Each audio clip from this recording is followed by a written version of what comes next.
Es un gusto poder saludarlos en este día, viernes 23 de enero. Y hoy día quiero comenzar una serie en relación a los distintos papeles o protagonismos o eficacia, quehaceres, lo que usted quiera, de la Biblia.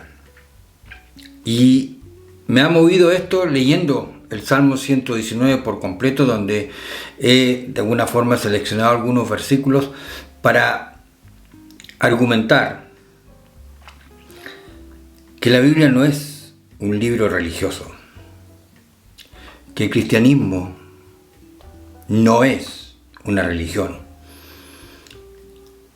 Lo que ha pasado es que algunas facciones han hecho de esto toda una religión, pero la Biblia, el cristianismo, tiene que ver con la realidad de todos los días. Y para mí es verdaderamente un consuelo el leer la Biblia cotidianamente, porque ahí encuentro la explicación, la descripción, por ejemplo, de cómo funciona la vida, cómo se desarrolla, cómo entender los acontecimientos y en realidad también entender nuestras propias realidades. El título para hoy es La Biblia como terapeuta. La Biblia como terapeuta. Y tomo del Salmo 119, como dije, y el verso 25 específicamente, donde el salmista dice: abatida hasta el polvo está mi alma, vivifícame según tu palabra. Y ahí yo veo esta labor, esta función de terapeuta de las Escrituras. La Biblia como terapeuta. Bueno, el salmista describe la realidad, su propia realidad. Y él dice que abatida está mi alma. O sea, no es una cuestión física, es una cuestión profunda, que tiene que ver con la esencia del ser humano, el alma. Y él dice que abatida está mi alma. No nos dice por qué está abatida. Quizás nos deja a nosotros para meditar sobre eso. Pero ¿qué abate el alma? Y yo tengo que pensar en base a la realidad que se trata de las circunstancias. Las circunstancias que está viviendo el autor de este verso y de todo el capítulo en general, tiene que ver con circunstancias. Y estas circunstancias lo tienen abatido. Usted puede buscar en la Real Academia de la Lengua y se va a encontrar con las distintas definiciones de lo que es el abatimiento.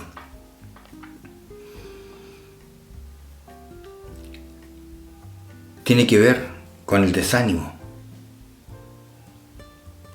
la falta de fuerza. Y aparece en la Real Academia de la Lengua también la palabra bajoneo.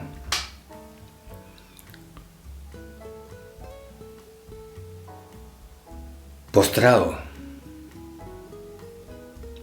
Gente que llega por las circunstancias a bloquearse. Y también las circunstancias pueden llegar a paralizar. El abatimiento tiene que ver con una debilidad. Debilidad del alma. La falta de fuerza. Y todo esto que ya dije. Pero al mismo tiempo, el abatimiento reviste peligro. Es una condición de peligro. Porque en esa circunstancia, usted sabe, y sobre todo aquellos que han de alguna manera estudiado o han definido todo este tema bajo la salud mental, usted sabe que en esas condiciones se pueden tomar decisiones contra incluso la propia vida. Entonces es una situación de peligro estar abatido y en esas condiciones ver cómo escapar, cómo salir, es un peligro. Y luego viene la segunda parte del verso que dice: vivifícame según tu palabra. Y aquí ya encontramos lo práctico. Esto no es religión. Cuando él dice vivifícame según tu palabra, está expresando una oración. Y ya eso de orar, de hablar con Dios, nos habla un camino que encuentra el salmista para vencer el abatimiento, el bloqueo, la frustración, el desánimo, el bajoneo, esa sensación de parálisis. Ya está la oración, el conversar con Dios. Ya le dice: vivifícame según tu palabra. Él cree que la palabra le puede vigorizar, le puede reanimar, le puede aliviar, le puede traer nuevas fuerzas. Por eso lo pide: vivifícame según tu palabra, tráeme la fuerza de nuevo, tráeme el ánimo de nuevo, anímame, levántame. Ahora, ¿cómo llega esto? ¿Cómo es posible que la Biblia haga esto en un alma abatida? De más está decir que se necesita tiempo. Y quizás una sugerencia, pueden haber muchas, por supuesto, es tomarse un tiempo a solas, quizás irse a un lugar retirado, con la palabra, y ahí volcar su corazón a Dios y leer la Biblia para encontrar el consuelo, el ánimo de nuevo, porque se necesita comprender lo que está pasando, hasta donde se pueda poder comprender las causas de este abatimiento. Y a veces esa comprensión pasa por analizarse uno mismo según la palabra de Dios y ser valiente y reconocer sus propias responsabilidades, los propios errores al tomar decisiones, por ejemplo. Y esa comprensión trae alivio. Escuché a un pastor que tuvo que retirarse del ministerio, un hombre muy joven. Él tiene una enfermedad que le invalida y que tiene que ver con que, un hombre joven, con que pierde la energía. Pierde la energía, la fuerza para vivir, para moverse durante el día. Se queda sin energía. Y cuando él habló de su caso, él dijo: Jesús dijo, la verdad os hará libres. Y aunque tiene que ver con esa verdad bíblica de conocernos pecadores, que ahí está el contexto en que Jesús lo dice, sin embargo tiene que ver también de una forma ampliada con observar la realidad.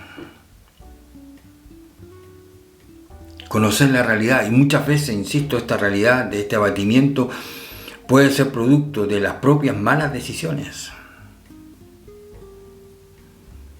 Muchas veces de las pasiones desenfrenadas, de los apetitos del cuerpo descontrolados. Entonces, es un momento de comprender. Por eso es terapeuta la Biblia, porque al leerla, una de las cosas que a mí me pasa, que voy viendo, voy descubriendo ahí en la Biblia, las revelaciones que permiten entender, comprender cómo funciona la vida. Una, insisto, tiene que ver con esto de las decisiones. Lo otro es ver que las causas muchas veces no tienen nada que ver con nosotros. Porque vivimos en un mundo caído. Y ese es un gran problema que muchas veces soslayamos, pasamos por alto esta realidad. Vivimos en un mundo caído, no en un mundo ideal, en un mundo caído. Este año ha empezado en forma violenta en muchos lugares del mundo. Según las estaciones, los incendios, las causas, la maldad humana, las causas, un mundo caído en el que vivimos. El desastre ahora mismo, en España, ese descarrilamiento de ese tren que dejó gente fallecida y empiezan a aparecer las historias, la amargura, el dolor, el desgarro de los familiares. Porque vivimos en un mundo caído, no en un mundo ideal. Aquí mismo en Suiza, con la tragedia de Crans Montana, ese lugar de diversión que se transformó en un infierno y que se llevó la vida de tantos, y tantos están luchando por su vida, están siendo atendidos en distintos hospitales de acá de Suiza, también de otros países vecinos de Europa, o mejor dicho, vecinos de Suiza, que van a quedar con cicatrices y tendrán que luchar por rehacer su vida. Entonces, es comprender, es aceptar. Yo sé que es fácil decirlo cuando uno mismo no lo ha vivido, pero vivimos en un mundo caído, también en un mundo de maldad, en un mundo de estupidez, donde lo que hacen gente así, otros reciben las consecuencias. Comprender, aceptar. Pero también la Biblia vivifica si testimonia de eso. ¿Cuál es la lección que se aprendió? Por estos días, acá en Suiza, producto de las quemaduras, entrevistaron a un muchacho, ya es un hombre ahora. Obviamente tiene todas las marcas de las quemaduras.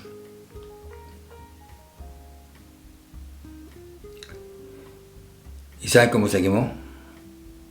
Porque como adolescente, junto a otros amigos, quisieron aprender cómo escupir fuego. Y ahí quedó quemado. Y ahí dio su testimonio, y que seguramente va a servir para hablar a tantos que tienen que recuperarse de estos accidentes de las quemaduras. Comprender la realidad, aceptar, también testimoniar. Pero creo que dentro de todo esto también está el espacio para el arrepentimiento personal, si es que somos llevados según la Biblia, dentro de la claridad que nos va dando, que en este proceso para animarnos de nuevo, para llegar a comprender todo, pasa, después de aceptar nuestras propias responsabilidades, pasa por arrepentirse, pedir perdón y buscar restauración. La Biblia como terapeuta. Y aquellos que dentro, por ejemplo, de las iglesias, que trabajan en esto de atender gente abatida, su labor es esa. Tenéis que ver los caminos para vigorizar, para animar de nuevo. Pero pasa por esto que yo lo he compendiado, por comprender, por aceptar, y por qué no llegar a ser un testimonio, compartir algo que sirva para otros, de los propios errores o los propios sufrimientos que han venido sobre la vida de cada cual. La Biblia como terapeuta. De más está decir, voy terminando, que si usted quiere, esto lo puede copiar el link y ponerlo en su muro, si es su deseo. Puede escribirme, acá abajo están mis datos de correo electrónico, si quiere tomar contacto conmigo, quizás en algún momento sugerir algún tema, ¿por qué no?